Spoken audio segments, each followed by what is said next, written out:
Hey everyone, this is Frances Caballo. I'm a social media just for writers, and I'm so excited today because I have Chris Syme with us. And we had scheduled her earlier in the summer, and then her daughter had a baby. So wasn't that wonderful news? And so Yeah. she had to cancel, but we finally have her back, and I'm really excited to have you, Chris. I follow you. You've written for my blog. I've written for your blog, and so now we get to chat, and I've always looked forward to that. Well, thanks So for having me. I appreciate it. Oh, well, I'm going to do a brief intro and then I'm going to see if any of our listeners today are willing to say where they're from and what their names are. So Awesome. let me briefly introduce Chris. So Chris Syme is principal of the award-winning CK Syme Media Group in Bozeman, Montana, a strategic communications agency. She has 20 plus years of experience in communications, from marketing and media relations to radio and newspaper to crisis management and teaching. CK Syme Media Group specializes on online book marketing services for best-selling authors. In addition, she offers online classes for authors and personal assistants interested in learning the best strategies for selling books and building loyal fan bases. Well, that is awesome that you Wow. work with personal assistants. That's really great. And so I'm going to see if anybody wants to say who they are or where they are from. Anybody want to do that?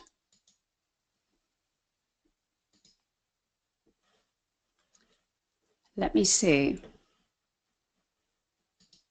Just type it in the chat box and I will see if anything shows up. I'm going to only spend a few seconds waiting to see if anybody is brave enough to say who they are and where they are from.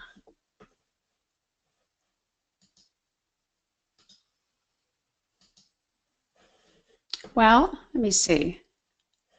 Okay, we have, well, I know who's here, but I don't see that anyone, oh yeah. So there is Arlene Mayhood from Ontario, Canada, Nancy Lawrence from Colorado, Lauren Stewart is from California, Terry Bertha is from Pittsburgh, Pennsylvania, and Marie Elric is from Marie, California.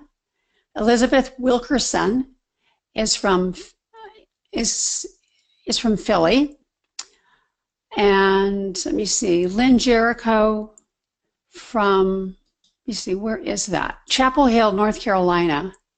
Go Peter Tar De, Heels. Peter DeHaan, I'm so happy to see you again today. Thank you for joining us. You're from Grand Rapids, Michigan, and Lori Haig is from Minneapolis, Minnesota. So You've got that's them good. from everywhere. You've got them from everywhere. I know somebody was saying they weren't going to able to attend because of they're dealing with the aftermath of one of the hurricanes. So our prayers go to you, and Yeah. she'll be getting a replay. So why don't we start? We know where some of the people are from, and I really thank you for those who answered my question and let us know who you were and where you were from. So now we're just going to dig into the questions and have Chris Syme share, well, a lot of her knowledge with us and educate all of you who are attending and myself. So, Chris, how do you suggest that authors use social media to sell their books? What are the best ways? Well, that's an interesting question. I think the simple and short answer is wisely, because it basically social media is a platform for marketing, like your website, your email, anything else that you use, and it's a goal-oriented, strategic driven platform. So you're going to use it very carefully and very wisely. And I like to give that answer because sometimes we get that idea that using social media is just like we're chatting with our friends, or it's a playground, or I'll try this and I'll try a little bit of that. But you know, I've been in marketing long enough to know that it's just another tool. And even though it is community-based tool, an engagement-based tool that has revolutionized all of marketing, everything from email to websites and so on, Yes. it gives you a template to do what you can do that matches, you know, and we'll talk about that later. We'll get into that, but you just need to use it wisely it's a powerful tool for both sales and engagement. It's the only tool we've got that does that very well. Cool. All right. And so I forgot to ask you, Chris, did you want your questions throughout your interview or after at the end? Well, you know, I can't see them, so if you want to, if they're pertinent to what we're talking about, okay, and you see one, go ahead and let's throw them in. If you think there's something that's general enough that we want to wait until the end, then that's fine. I'm going to let you drive that one. Okay, all right. So the next question that I have is a follow-up question. Might be, how can authors sell their books on social media without falling into the vortex of time suck? You know, what might some of their strategies be? I always like this kind of question because as much as we want to be effective on social media, we also need to be efficient on social media. Yes, that's a very good point.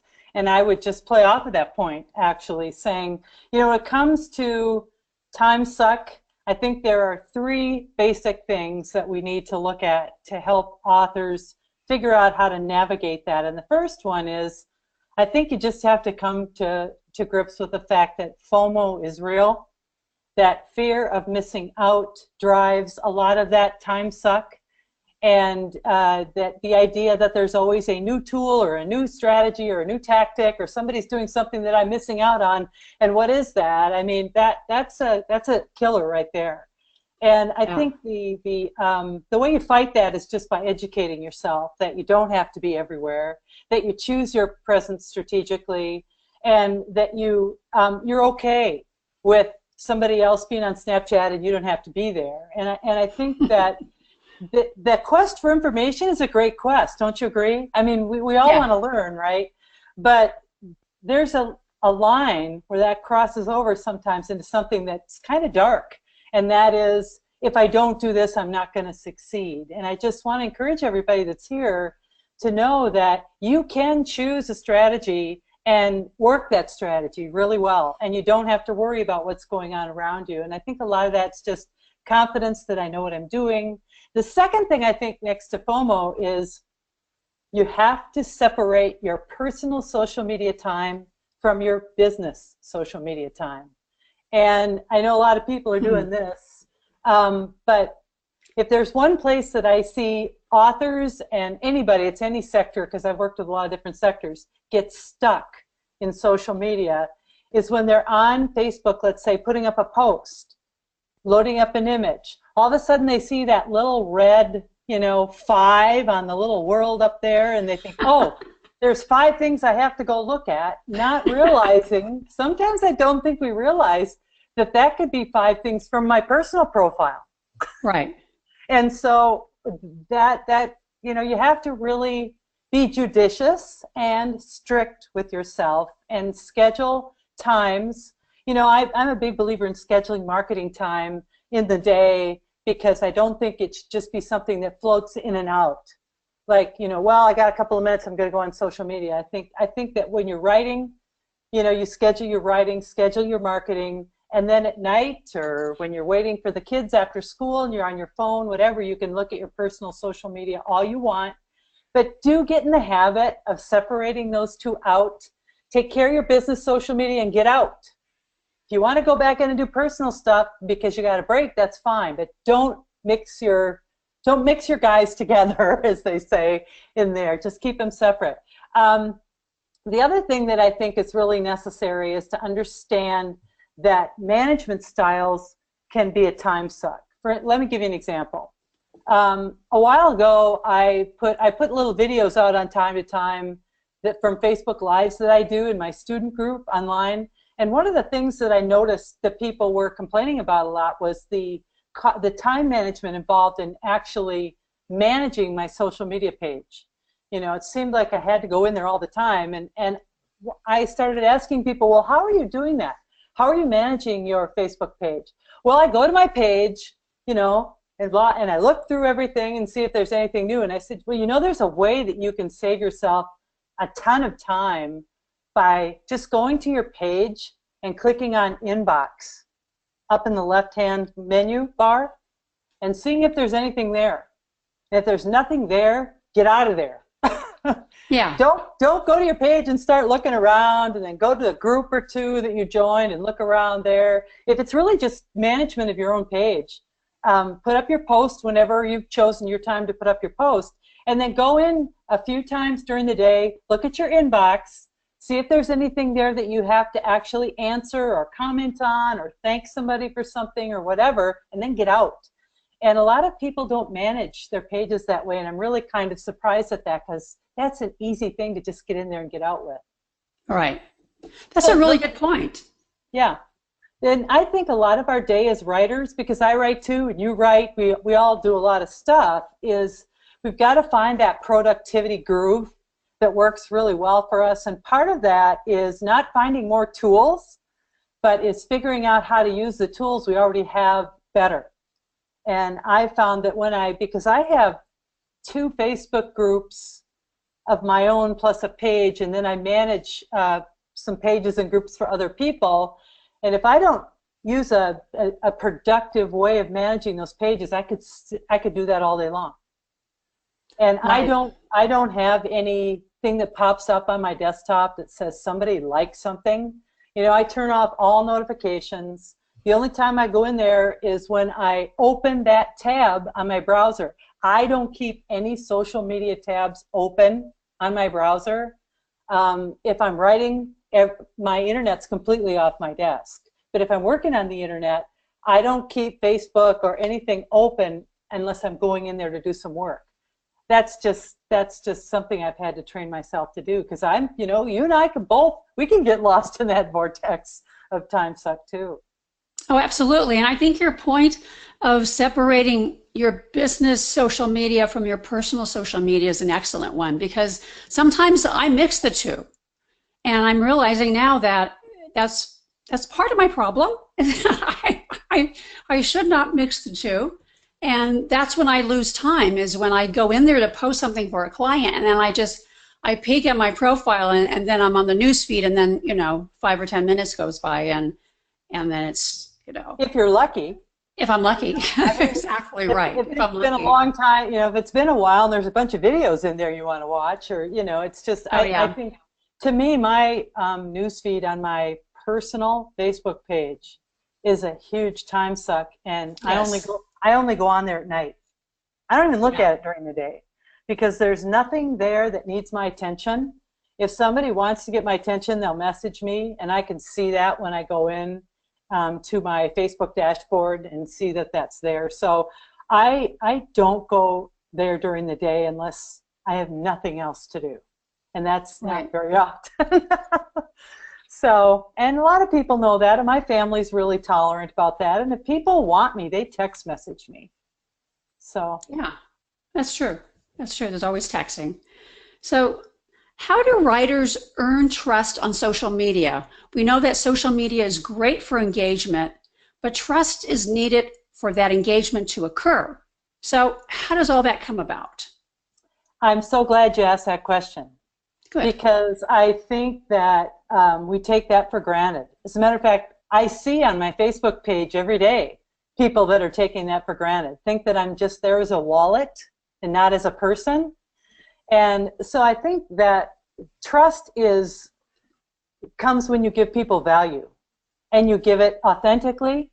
And I know that a lot of people throw around that, oh, be authentic, be transparent, and I'm like, how do I do that? And I think a lot of it is just being honest and being truthful, but having that attitude that you're there to either pay it forward, which means shouting out people, giving thank yous out, or to actually help people. And so I like to start by saying, first you need to learn to build valuable connections. And I think that word value is really important, because we need to understand what people want, and then we just need to give it to them. We need to give them what they want, not what I want to give them, but what they need. And so I have a rule that I teach people called the 80-20 rule. It's not the Pareto principle, it's not that, but it's just easy to use the 80-20, because together they make 100%, and it's a content system that we'll talk about a little bit later. But this kind of came into my head a few years ago, actually about 4 years ago, when Jay Baer and you probably know who Jay is. He's a kind of a go-to marketer. Wrote a book called Youtility. That's Y-O-U, Tility. And it kind of marked a pivot in the online marketing world, in that Jay's tagline for that book was that smart marketing is about help, not hype, because we realized that we had reached a point, because of social media, where we had now had conversations with people, where before it was just broadcasting and blasting and, you know, and a lot of hype. And so the 80-20 rules, the idea that you give people value 80% of the time. So to simplify it, but it's tough to do it to the letter of the law, but to simplify it, so let's say I put up 10 posts in 2 weeks on Facebook, one a day, 5 times a week. 2 of those, outside of a book launch, 2 of those can be for selling, and 8 of those should be for giving value.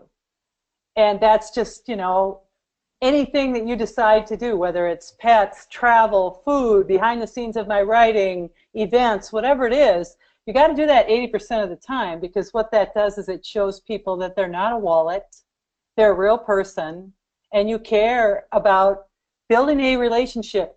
So the connections that we build in social media, they have to be valuable connections, and that's really important. Also, I think you need to learn to listen, because when you respond with value that is actually something that people have been talking about, asking questions about, sharing with each other, then all of a sudden, hey, she listens. She knows what I'm talking about. So I'll go to my Facebook group and I'll really pay attention to the questions that people are asking, because I do a lot of these little Facebook Live videos, and they're easy to slap up. Well, they're easy for me because I have a video background, but I just, whenever I see a problem, like the one that I can think of is, on your personal profile, you have that works at blank in your about section, and everybody always puts works at author. Well, works at author is a dead link to a nowhere page. And so, but if you actually put your Facebook page name in there as the last place that you've worked at, then it will say works at Chris Syme, and that's a live link. And when people click on that, that'll go take them right directly to my Facebook author page. And I saw that a lot of people in our group, because I look at their profiles, you know, just to see what kind of books they write and that kind of stuff. But I saw that a lot of them were saying works at author, and I thought, oh, I need to make a video about that. So it's that idea that we listen to people, and then we hear their pain, or we hear their joys, or we hear what they're struggling with in marketing, and then we respond to that. That builds trust. And then the last thing in that trust thing, and I know I'm sticking there a long time, but you brought up a very important point, is that sales can never be your primary goal in social media.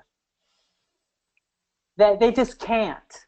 It's like 2 things that work together. Sales has to work with engagement in order for sales to work. You can't do one apart from the other. I can't love people on my Facebook profile as an author and then just sell the crap out of them on my Facebook page. It doesn't work that way. And so that's another thing. You have to realize that engagement and sales work together. I mean, it's natural. People are there because they like your books, right? And so if you give them value, guess what? They're looking to buy your books. They want to buy your books. If I didn't believe in sales, that would be like, here would be one of my Facebook posts. I would say, I have an email list, and I send out, like you and I both do, we send out weekly tips on how to market better. That's it. No link. So what happens to the people that want to sign up for that mail list? There's no place for them to go. Now, there are people who don't want to sign up for our mail list, and they wouldn't care. But for those people that want to contact you and me and get in on those tips, we have to have a call to action. So those 2 have to work together, but sales can never be your primary goal. I think that just shoots trust right out of the water. Yeah. You know, we have a question. Sure. And this is from B. Daly, I think. I think this refers to the previous question, but isn't going into the feed to chat part of the social aspect? Well, I think you missed the succession there, and that is in the inbox. What you go into the inbox for is to see if there is any chat going on. And then if there is, as we talked about, then you go in there and you comment, you like, you thank, you do whatever, but you don't have to go to your feed to see all that. That's what the inbox is there for. It shows you every single action that people have taken on that page, which is different from your little blue world over on the other side of your Facebook page, which is every action that's taken on every group you belong to, every page you have, your personal profile. If you go just to the inbox on your page, you can see exactly what interactions are there. And yeah, I do agree. You need to chat, but nobody sits on Facebook and chats all day long. And if you're doing that, you're wasting a lot of time. The inbox is a great trigger to show you when it's time to chat, and be reasonable. People don't expect you to chat. Like if I left a comment on your page, I'm sure you wouldn't think less of me if I didn't respond within 20 minutes. It's just a management tool. It doesn't mean that we don't interact. It just is a quicker way to find out if there's any interaction to do. Does that make sense? I think so. Okay. I think so. There's another question from Arlene. And this is, I'm trying to add my author page as my work. Facebook says it's not a valid career. How did you enter the URL? Well, you don't enter a URL. This is how you do that. And I'll try and walk you through this real quick. So I go to my personal profile, and I go to my About page. And on your About page, there's a section called Work and Education. And in the Work section, you have the ability to say where you're working. There's a pull-down list there. There's a box that has a pull-down list, but if you start typing the exact name of your Facebook page, it has to be exact, and mine is just my name, Chris Syme. So I start typing Chris Syme in that box as my current workplace. Then my Facebook page pops up. It's not a URL, it's that pull down. I think she might be in the wrong spot. So okay. That's, yeah, it's on your personal profile, in the About section, and it's Work and Education section, your most current workplace. I hope that helps. That makes sense to me. That makes sense to me. So the next question is, not to put you too much on the spot, Chris, but what might a social media strategy look like, for example, for a romance novelist? Hey, you can put me on the spot anytime you want, because I'm probably not going to give you the answer you want on this one, because in my world, marketing's not a genre-specific thing. Okay. So I'm going to, if you don't mind, I'm going to move that off the table for the time being, because, but you're on the right track, because marketing does depend on your specific set of criteria, of which genre is a part, but it doesn't determine strategy. And here's what I mean by that. So when we build strategies, they are, first of all, they're driven by goals. So I have a goal. Let's say I want to sell more books. Well, how am I going to do that? Aha, the how is the strategy. So let's say that I have a strategy to build an email list, because I know that I can sell books. Everybody says I can sell books with an email list, so I'm going to build an email list. That's my strategy. It's attached to a goal to sell more books, and then I can work on that. So, but what I want to tell everybody that's listening is, here's how you determine which of those strategies you're going to choose. It really doesn't have as much to do with genre, unless you're in a niche genre like children's books, which is really a different animal. But what it will depend on are a number of things. First of all, how much time do you have every day to devote to marketing? Are you a brand new author who just needs to write a whole bunch of books to get out there and get discovered? Then your marketing strategies are going to be different than the person who already has a whole series. So how much time? Do you have a job? Do you have a family? Do you have a life? You know, how much time do you want to devote to marketing? That will dictate your strategy, because you just don't want to start throwing stuff against the wall, because that's not strategic. It also depends on what your budget is. How much money do you have to spend? Do you want to spend no money on marketing, or do you have some money that you can use? That will depend. Also, you want to take a look at things like, what are my resources? Do I have a network of authors that can help me, that can mentor me? What is my skill set? Do I actually know how to do this tech stuff? Do I know how to make a video? You know, your skill set is a lot to do with it as well. And the one thing I didn't mention in the time frame too is, how much do you have to learn? Do you know all this stuff already, or do you have a learning curve in some of the strategies that you want to use? Because, hey, that takes valuable time. And so what I'm trying to say is you need to take a look at your specific criteria. How many books do you have? What's your social media audience already? How big is it? And also, all those other things we talked about, that dictates what we call your platform level or your maturity. So now when I look at where I am, I always say that level 1 authors are authors that have less than 500 people on their Facebook page. They don't have a series of books completed yet. They have very little or no money to spend. And they have an email list that's got less than 500 people on it as well. Now that really dictates what kind of strategies you can use. For instance, let me give you an example. If that's you, if you're a level 1 author, me, Chris Syme, I would never ever suggest that you run Facebook ads. It just isn't really on the table for you yet.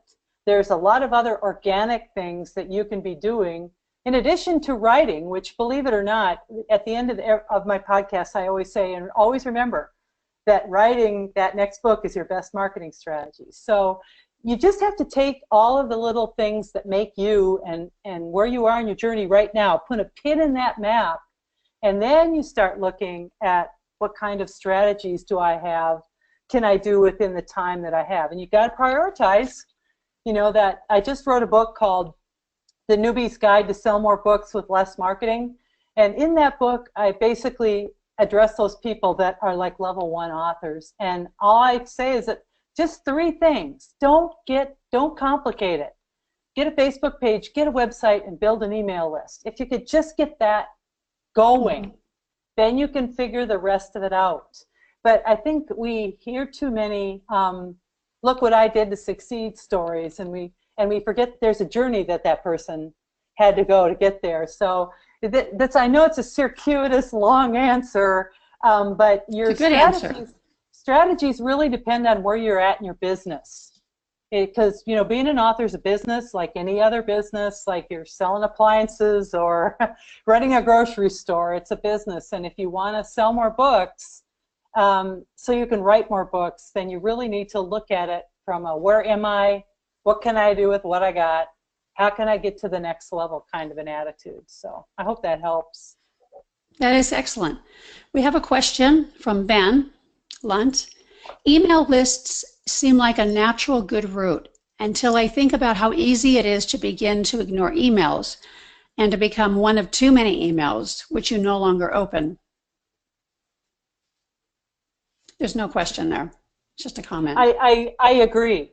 I think that no matter what, Ben, no matter what marketing strategy you choose to take today, if you want to reach a bulk number of people, you have to go with platforms that are already saturated. I don't think there are any platforms that aren't already saturated. The key here is to learn how to do it well. And I just did a podcast interview yesterday with Tom Tate from AWeber. He's their marketing director. And he shared with, you'll have to listen for this podcast because it's really good.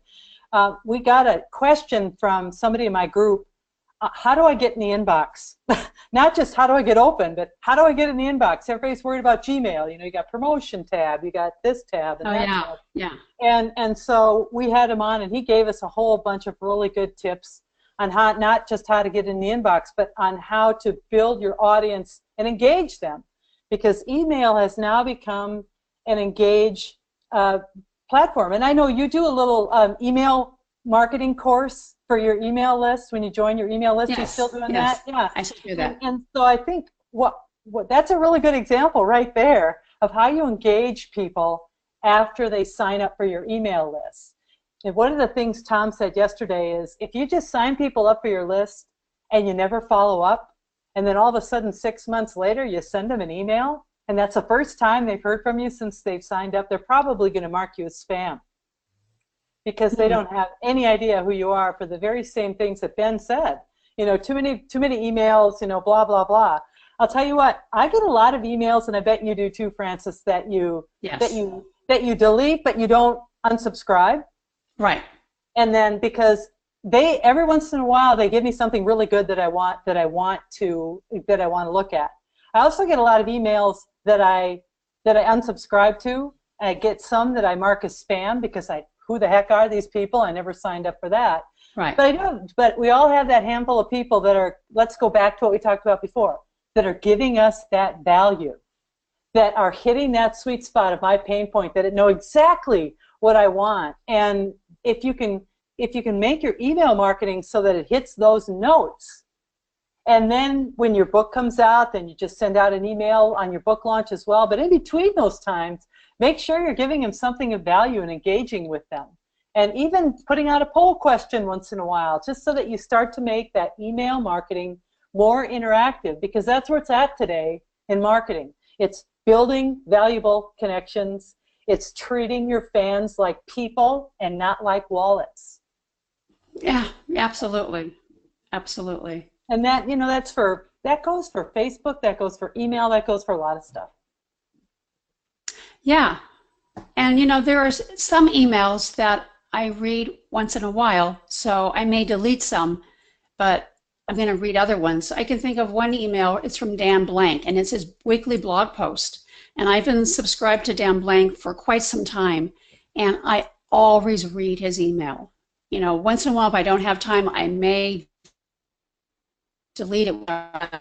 Typically, I will not unsubscribe from Dan Blank. He gives really good information, and it's really well written. So think about, again, what your readers want to hear about and try to fulfill that need.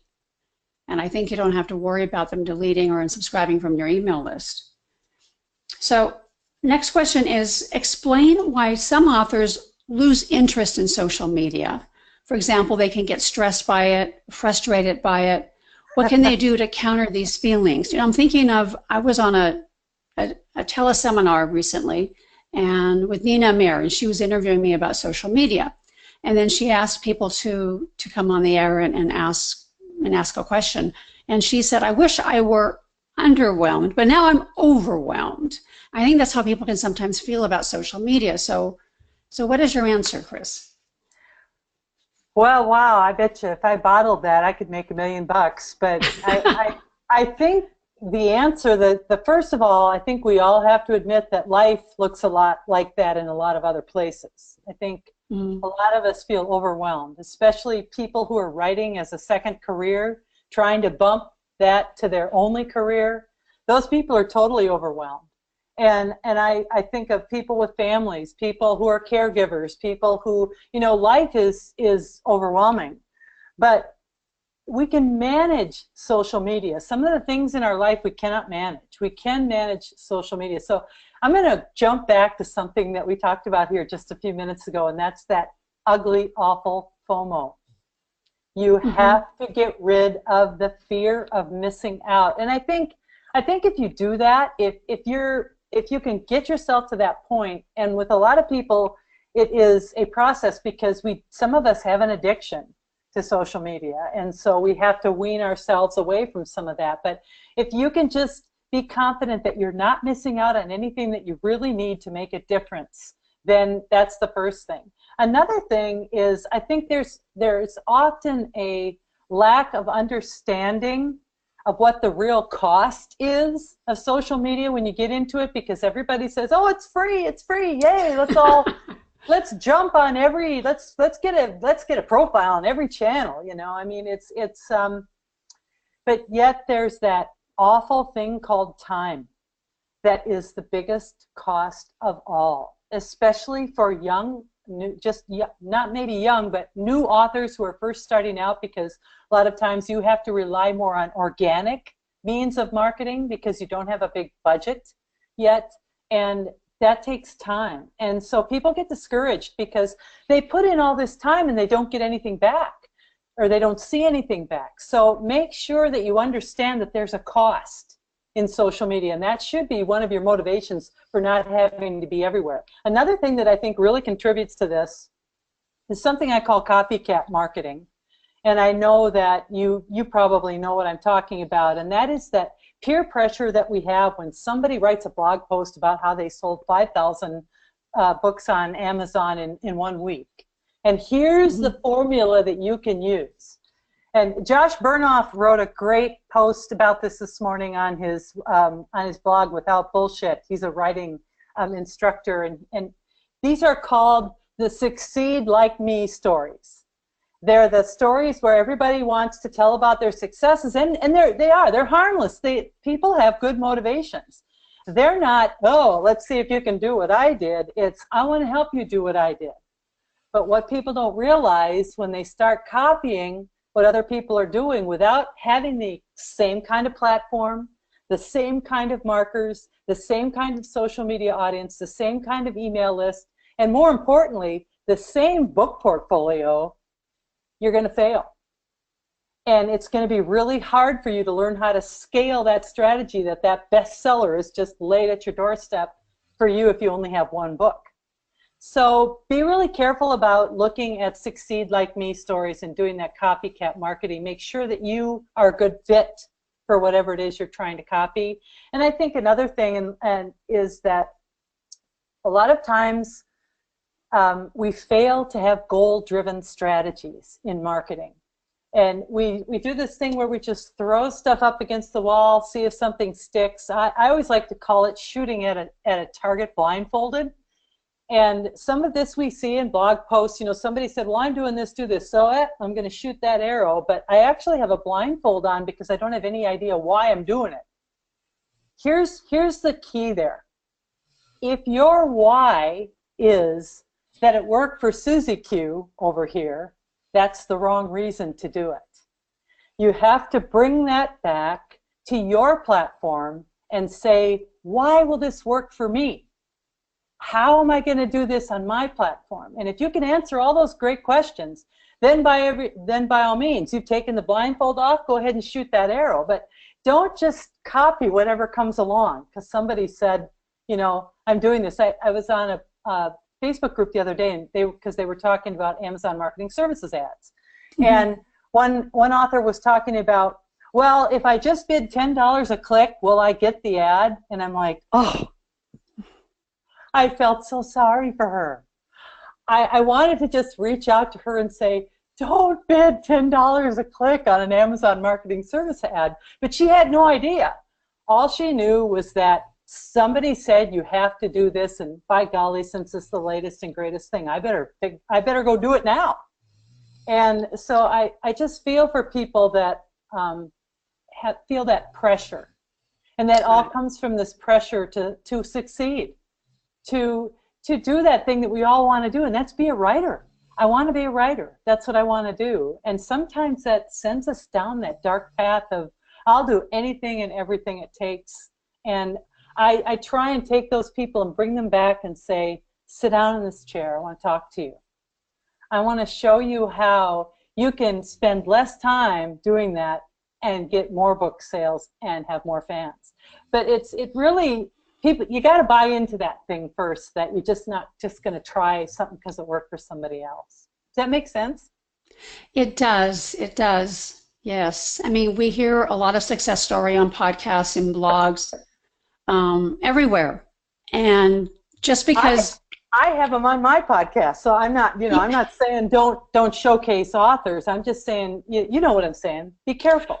Yeah. Right. Yeah. Because I remember listening to a certain podcast, and there was an author talking about how he wrote a book in a week or two, and he published it, and he put it out there. And yeah, he didn't get an editor, but he made, I don't know, $50,000 anyway on sales. And so I think that some people have luck, have a lot of luck with their books. Yeah. Or they're selling in a genre that really sells. That doesn't mean that that strategy to write a book in 2 weeks and not use an editor is going to work for everyone. So you have to listen to these stories with some caution. So, Yes. yeah, that was a good point you made, Chris. Thank you.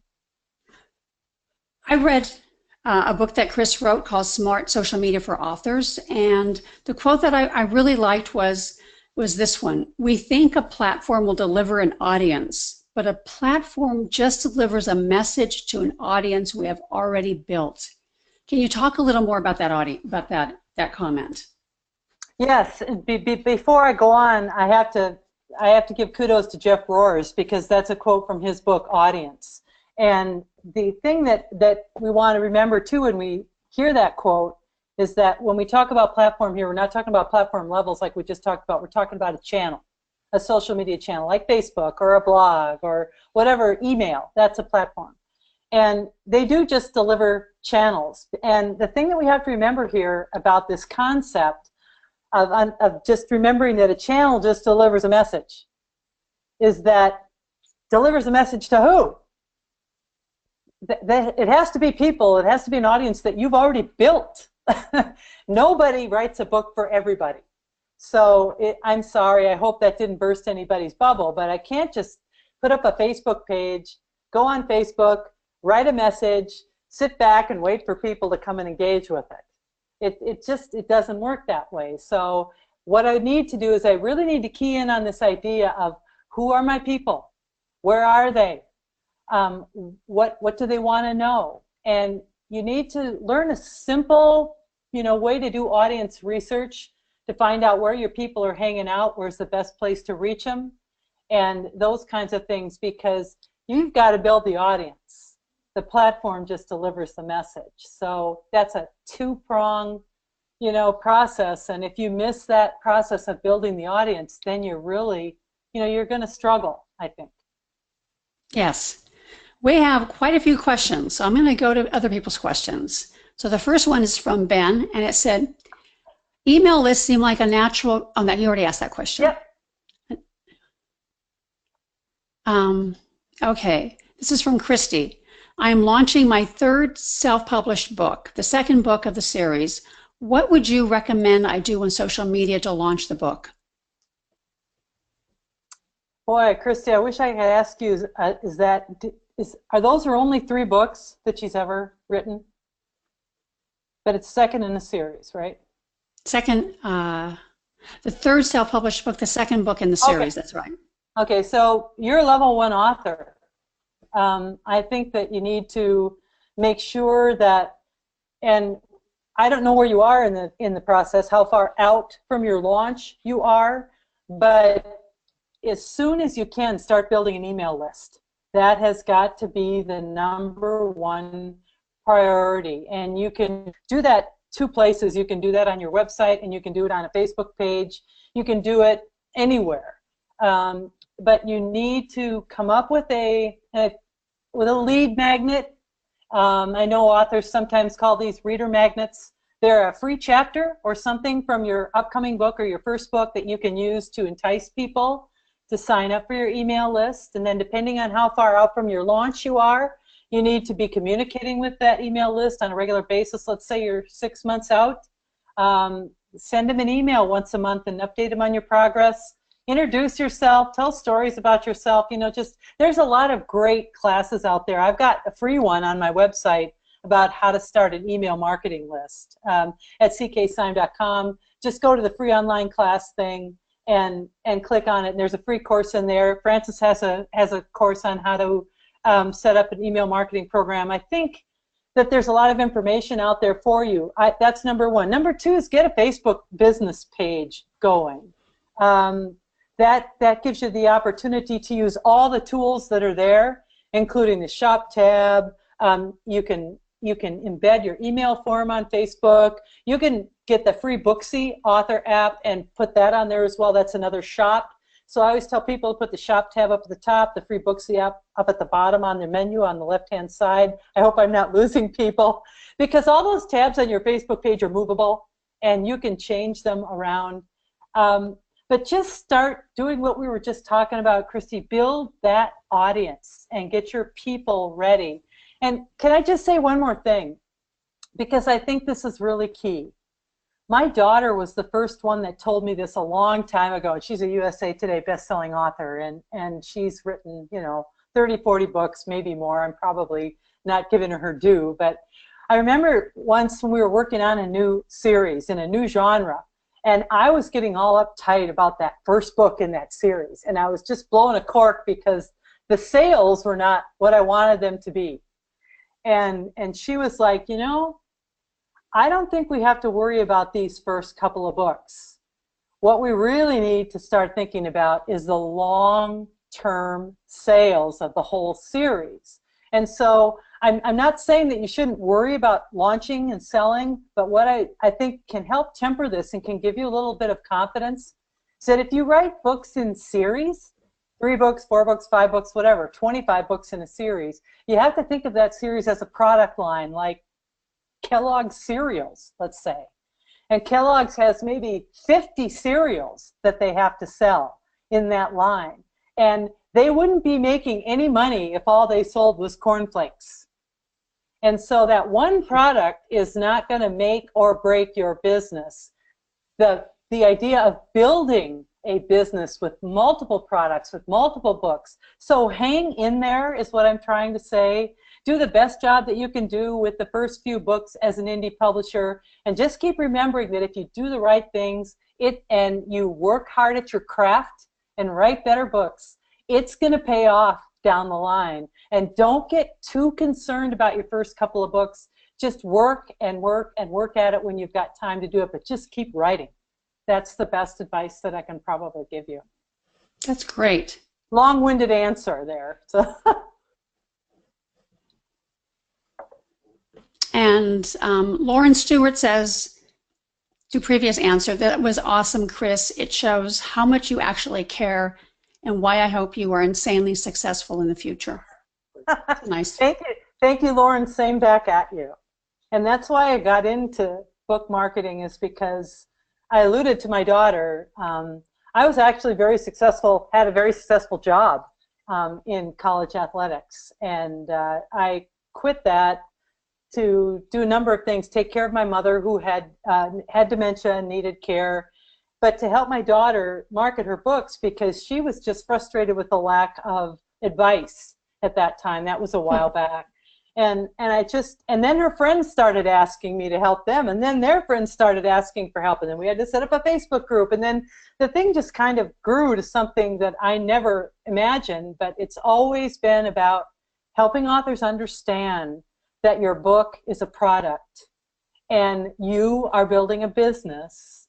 And even though social media might look like a fun playground where I'm just going to get to know my readers, it is a place where you can seriously market your books and build an email list and do some things, but you don't have to do it all and you don't have to be everywhere, so don't get frustrated by it. Good. Okay, moving on. What different content types can authors use on social media to support their marketing? Wow. Where do you start with that one? I don't know.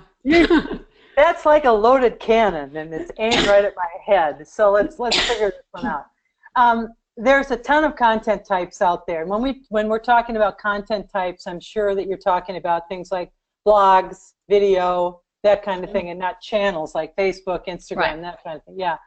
And I think one of the things that I really want people to understand here initially is when you're looking at content types for marketing, period, start by sticking close to your skill set.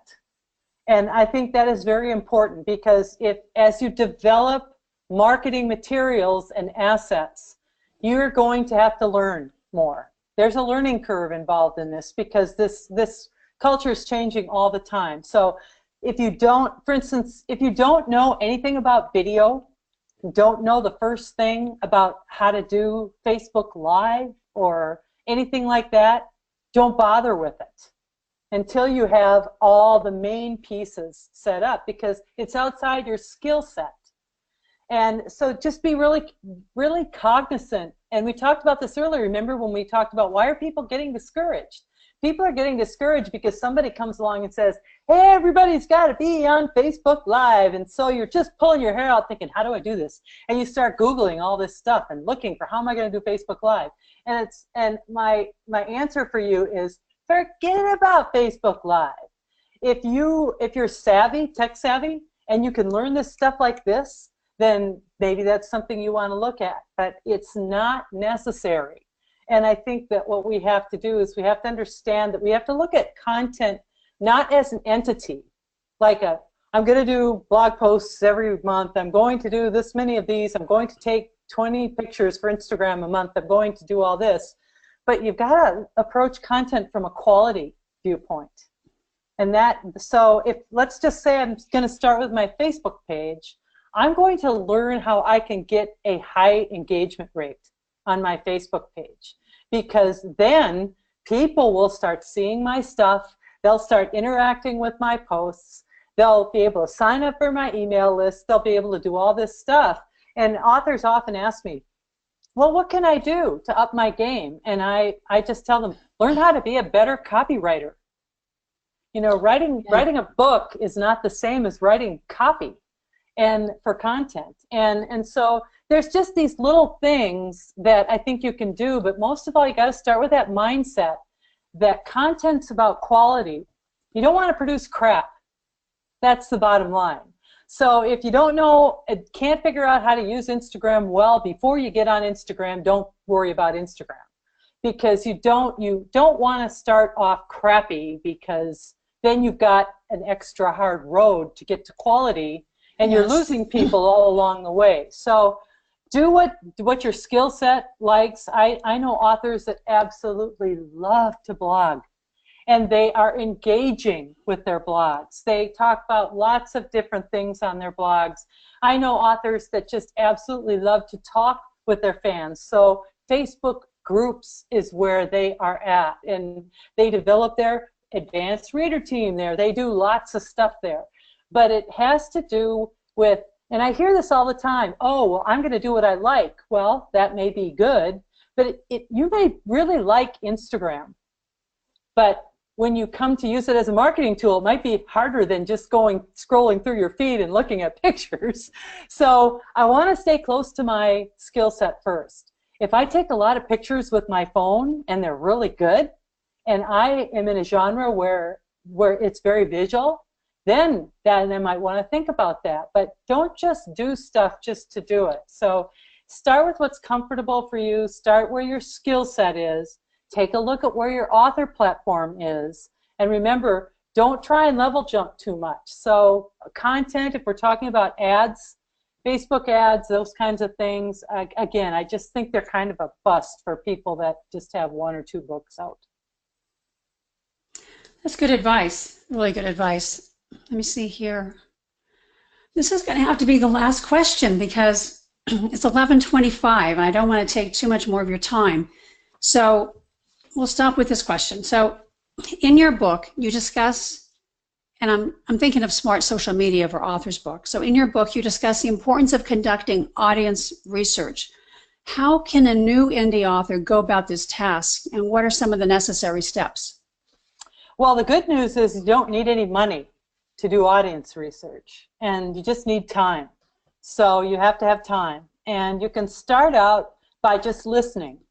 And if your Facebook group page is not big enough yet so that you've got a lot of discussion there and there's not a lot to listen to, go and find Facebook groups of other authors in your genre that are at a similar level that you are. So if I'm writing cozy culinary mysteries, I'm going to find a few cozy culinary people on Facebook that are rocking it. And I'm going to see what their fans are talking about, because chances are it's probably the same kind of things that my fans would want to talk about. That's one thing you can do. Always listen. Also, on your own Facebook page, make mental notes of what your most engaged fans are responding to. And you can do this either mentally, or you can take a look at Facebook Insights, and that's a whole nother, webinar. But Facebook Insights on your business page is a great place to go and do research, because I can go to the tab that says Posts, and I can go into that tab underneath that big whale graphic that's on the top, and I can sort all of my posts by engagement rate, and I can see what my fans are responding to. Another thing that you can do is you can ask questions on your newsletter. You can ask people to respond to a question on your newsletter and take a look at what the answers are. You can be looking at sites like Pew Internet, Marketo, Social Media Examiner, like that give general social media advice for how people are using it in general, and then you can do research that way as well. But above all, I think you need to understand your own people first. So if you already have a Facebook page, and I say Facebook all the time because they have the best analytics tools, I think. They do. Go see how old your people are, what the gender split is there, what parts of the country are they from, what kinds of stuff are they responding to. Do your own audience research first, and then go to Pew Internet and see if your people match what they say Facebook people are doing on Facebook. So there's a lot of things you can do. It just takes a little time. I would start out, if I'm new to that, by maybe devoting half an hour on a Saturday to doing some of this stuff, and then see how much you get out of that and go from there. That was a really good answer, Chris. Really Thanks. Good answer. Yeah. So why don't you let people know how they can find you on the internet?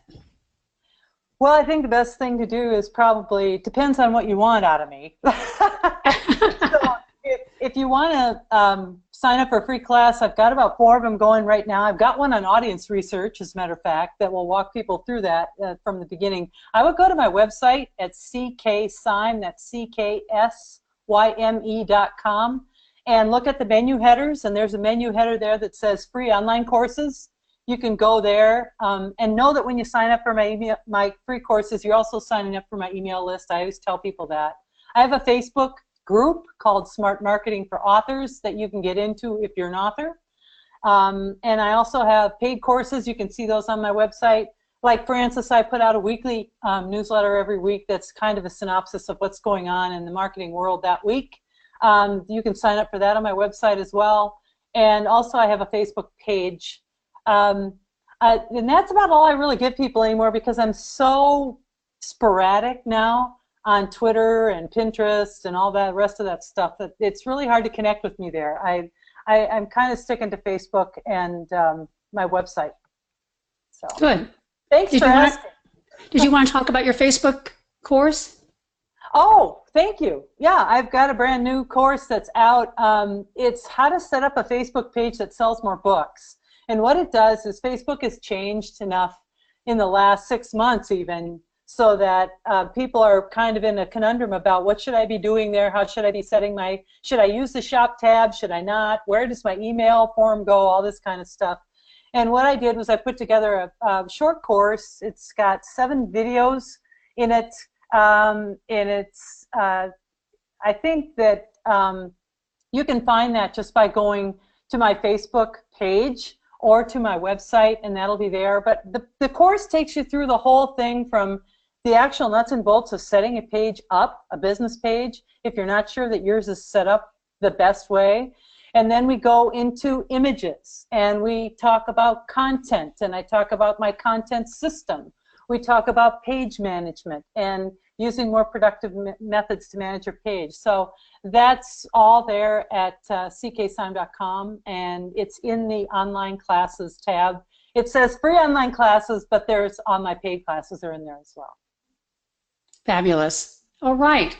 Well, I want to thank you, Chris. This was so good. I think we're going to have to bring you back. Oh, so, awesome. Yeah, so maybe in about 6 months or so, we'll bring you back, and because I think you have so much information to share that's so useful, so I'd love to have you back. And I just want to thank everyone who attended today, and thank you for your questions. You were all awesome. And so this is Frances from socialmediajustforwriters.com, and I look forward to seeing everybody soon. So do take care. Goodbye.